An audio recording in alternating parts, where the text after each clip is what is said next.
Let me start with a question. How many of you think that the worst of the crisis is behind us? Okay, let me ask it differently. How many of you think that the worst of the crisis is in front of us? Okay, a vast majority. I asked the same question 10 days ago in front of a room full of financial journalists. I got the same response.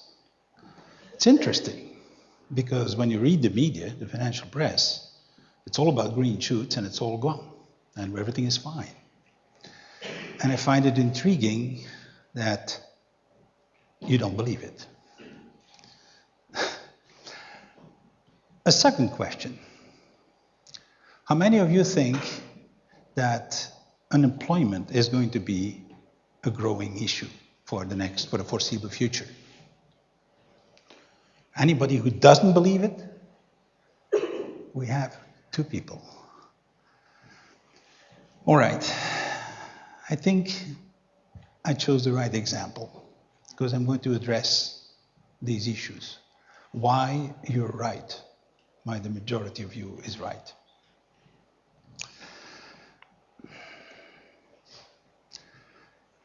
What's going on is a structural crisis. What we have been told about, what governments are doing, is very simple. They have been trying to deal with saving the banking system at huge cost and relaunching the economy, i.e. stopgap measures. No structural action. Second, unemployment is going to be a big issue. It's going to be a growing issue worldwide, but also here in Europe, in the United States. And the last time we had to deal with an issue of that scale was the 1930s. We didn't do very well. And the only solution we ended up finding out was a war. I think we have actually a big challenge of finding a better way. And action is now. And what I hope to tell you today is there is a solution, and we don't have to wait for anybody to start implementing it. We actually have the power to do so ourselves. So these are the 3 key points I want to make. The plan is very simple. There is a structural cause. What is it? What is the structural solution, and what do we do about it? Let me start with a story. I give you a car, and it doesn't have brakes, and the steering wheel is not quite reliable, and I'm sending you across the Alps to Italy or across the Rockies to California. Do we agree you'll have an accident? Okay. However, when you have the accident, the reaction will be, what a terrible driver. Mr. Greenspan, Mr. Bernanke, what a terrible driver you are. Or, gee whiz, look at those road maps you're using. They're out of date. The curve in which you actually made the accident wasn't even on it. Good Lord, no wonder you had an accident. So let's update the maps. Let's do in some regulations, fine-tune a little details, put on a new tire, and off you go again. Guess what will happen? Another accident. Well, actually, we've been doing this for a while. What we're living is number 97 in the last 25 years in banking crashes, and number 176 in monetary crisis. This is not my statistics.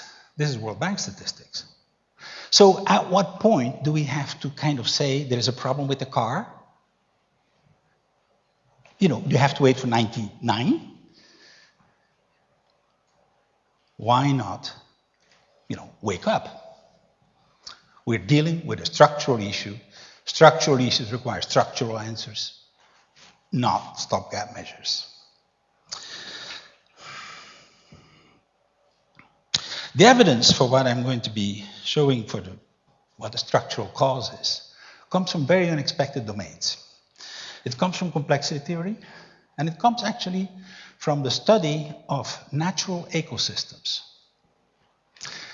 My colleague, Babulanovic, who as his name indicates very clearly is American, right?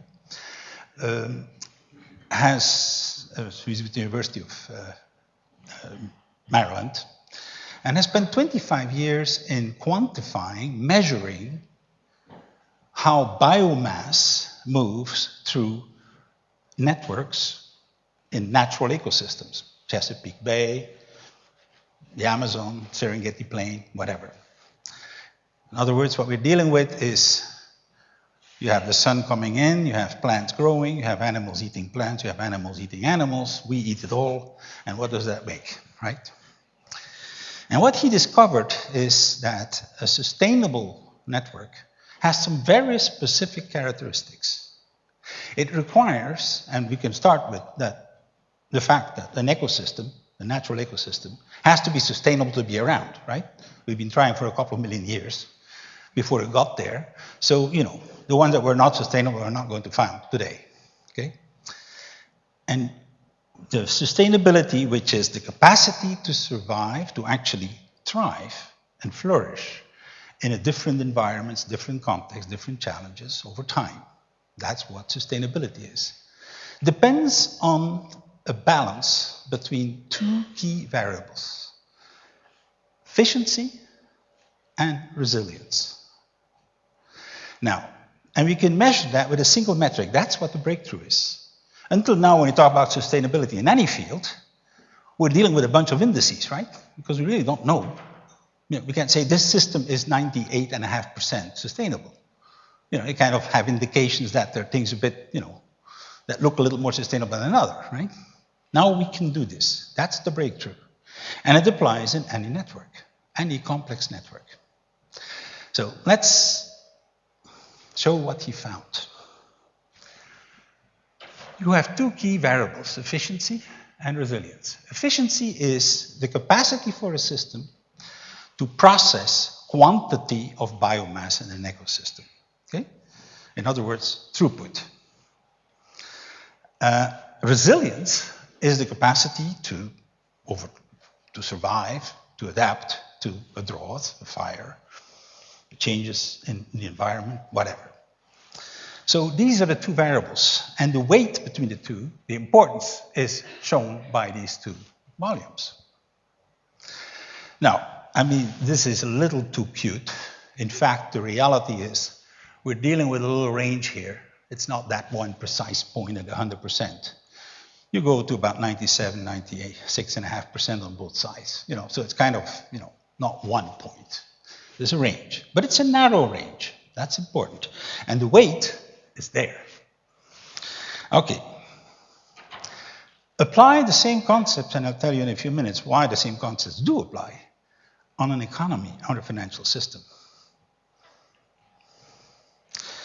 We are putting all the weight on efficiency. It's the only thing we know. When a bank sinks, what do? It's big enough, we save it. If it's not big enough, there's a big one that absorbs it because it's going to be more efficient. The reason we have a monopoly of a national currency is because of efficiency.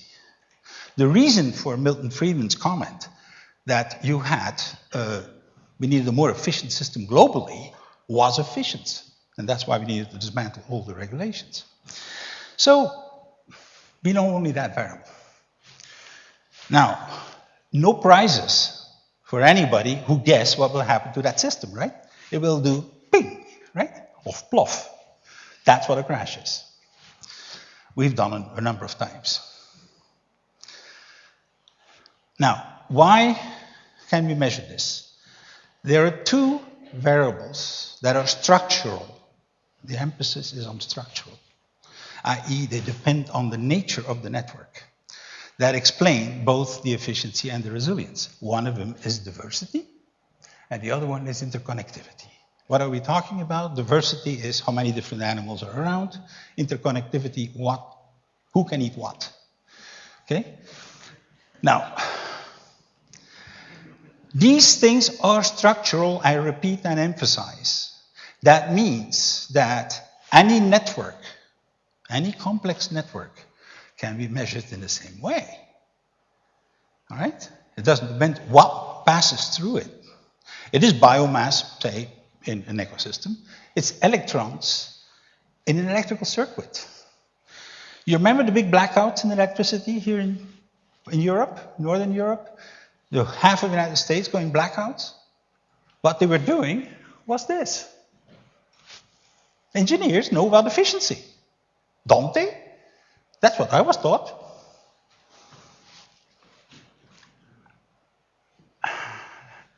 Information in your immune system. Every one of us has that complex network in ourselves. And some of the diseases we're dealing with, like AIDS and cancer, which are tough to deal with, or precisely because that's where they lie. They deal with the immune system, which is a network. And finally, last but not least, money in an economy. It is the same structure. Now, what are we dealing with?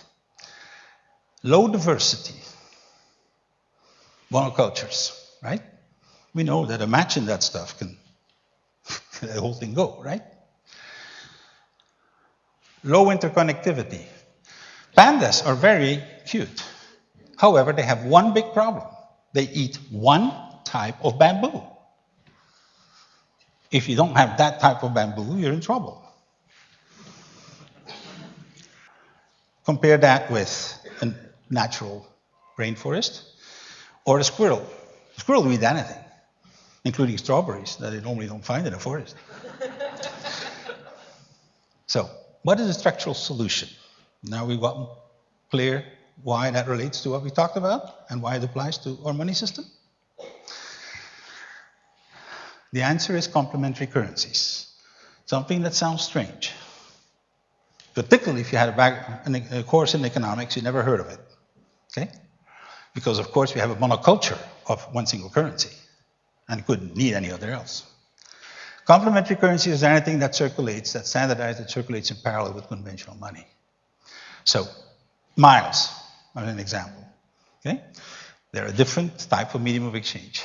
And all currencies, all complementary currencies, link unmet needs with unused resources. An empty chair with loyalty. These are loyalty currency examples. There's just one example. They're not the interesting ones, but you're all familiar with it. There are hundreds of thousands in the world right now. More interesting are the ones that are actually changing behavior patterns in a positive sense for societal purposes. And that's why I'm going to be focusing on unemployment. And that's one, create a currency that actually will deal with unemployment. Now, the first thing to understand is unemployment is not General Motors. That's, there's a lot of news when you have 9,000 jobs being disappearing from General Motors. However, when 10,000 businesses, small and medium-sized businesses disappear, nobody is there for the burial. Now, 70 to 90% of all private employment is in that little sector that nobody knows how to support. The problem is cash flow. Why? I'm a small business. When I buy something, I have to pay cash, or at best 30 days, sorry. But when I sell something to a big company behind that curtain, okay, then I pay 90 days or 120 days. So as I try to grow, I'm strangled. I go to a bank, the bank says I'm not interested. Because, I'm not a good client, I'm not a profitable client. It's a lot of work and little profitability. The answer is currency that actually breaks the bridge. How does it work? I'm back to being the small little enterprise. And behind the curtain, I have, say, the government that I just sold something to, and it will pay me in 90 days. The next thing I do is I get an insurance. I'm part of that network, the C3 network, which is called commercial credit circuits. By the way, this is not theory. It exists in Brazil, it exists in Uruguay. I'll talk about it in a second. I get an insurance on my invoices. What happens? I can now pay one of my suppliers, you. What do? You have a choice. You can either request from a bank to get conventional money and get out of the system, or you can pay one of your suppliers. But if you want national currency, you pay the 90-day interest and the bank fees. I don't. So you have an interest in actually spreading it around to the rest of our community here. So that is the mechanism. What does it do? It actually injects working capital at zero interest to all the participants in the network. Now, in Uruguay, they did the right thing. The key thing is acceptance in taxes. That is how the monopoly of money is enforced. So by having the government accept taxes payable in that currency of that network, that will become national currency in 90 days. Remember, 90 days later, I'm getting paid, and everybody who had those units gets national money at no interest cost. So we have a very dynamic system. Conclusions. For policymakers, that's what you need to do if you want to address unemployment. Help the small and medium-sized business sector, and you'll get that problem licked, as you do in Uruguay. And if you do that, you actually get additional income that otherwise wouldn't have happened. It doesn't cost anything to the government. They're not requiring subsidies. I claim that complementary currencies are today exactly in the same field that open source computers programs and microfinance were 10 years ago. Very few people heard of it, and if they heard of it, it's marginal. It has changed. This will change. It would be crazy to believe that we're going to go into an information age and the most important information system, our money, will not change, which is the hypothesis that everybody works under. Now, for net citizens, I think we have a choice. We can either stick to the monetary status quo, and it gets a little overloaded, or we can hatch our little wagon on something that will design for the 21st century. For those of us who are part of a small and medium-sized enterprise, don't wait for Big Daddy to save you. These systems can be started at any scale. The software is available in open source. You can download it free on the net. You can start your own system. Talk to your suppliers. Talk to your customers. Create your own network and get going. We can save employment. Structurally, this will work not only for the crisis, this will work forever in a completely different economy, because we actually have a way of injecting working capital exactly where it's needed. Successful businesses, small and medium size, because they are successful because they have invoices. If it's a stupid product, a stupid service, they won't have invoices. This is the mechanism. So, thank you.